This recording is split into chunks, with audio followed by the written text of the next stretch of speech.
Welcome back to episode 13 of Defeating Weekly. I'm your host, Craig Olson, author of Defeating the Unbeatable.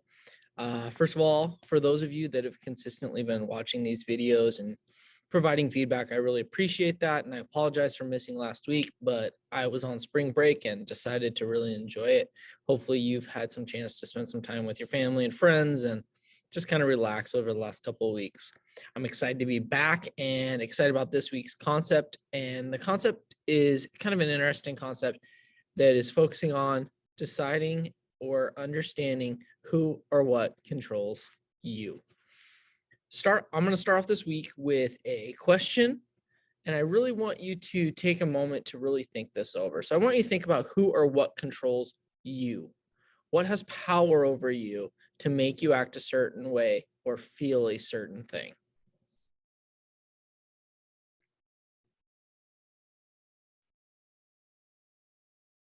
All right, I know that pause and the silence is uncomfortable, but that was the point. I really hope you dug in, and if you needed some more time, pause the video right now, think about it. I'm assuming that most of you, though, thought of a person or a job or a situation. I know when I think about this question, I immediately go to things that I may be struggling with currently, whether it is the teaching that I'm working on right now with students, maybe it is the students, or maybe family situations that are either making me happy or they're causing me some stress. Either way, those are impacting the way I'm feeling in my life. However, those people and things can impact our feelings, but in the end, the key here is that we have a choice on how they affect us. This doesn't mean there aren't things out of our control that will affect us. It's true, 100%. We have things that happen every day that are out of our control, but we can choose how much they consume our time and emotion. So that's the key right there. We still have a choice on how they affect us, not simply that they are, because they will, but it's the how it affects us. We can acknowledge things that are giving us a hard time or stressing us out, but we still have that choice of how it affects us in what way. So the key here is that things that are controlling us, and we need to make sure we're being reflective about why they control us. It is because we are putting our self-worth into other things, if that's the case. So really be thinking, where's your self-worth being placed? Is it in the way other people are viewing you or the way you yourself are viewing yourself? Kind of thinking, are these things that we actually control? And by making a change, we are able to change how they are impacting us.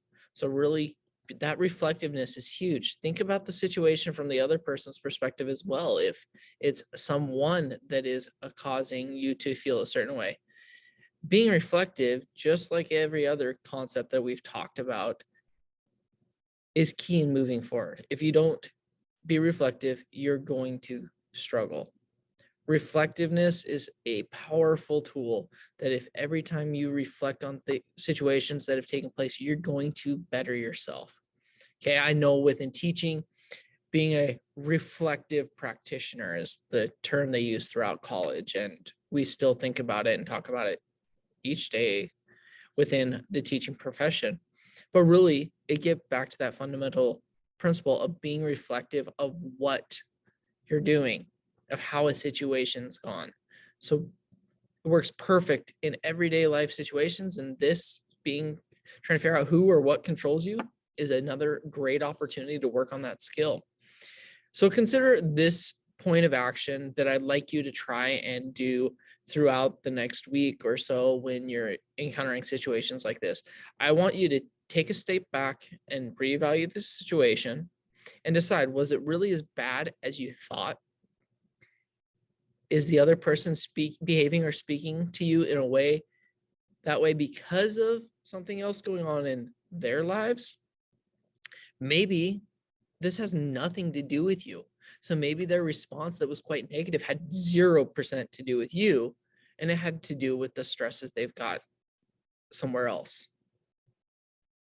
And are you allowing your thoughts or feelings to control the situation? Okay, you've got to be reflective. Take a step back. Look at the situation as a whole, not as pieces. And I'm going to leave you again with a quote this week. This quote I feel works great with this. I am so thankful. My wife gave me this quote yesterday. She was super excited. And as soon as I read it, I was excited too.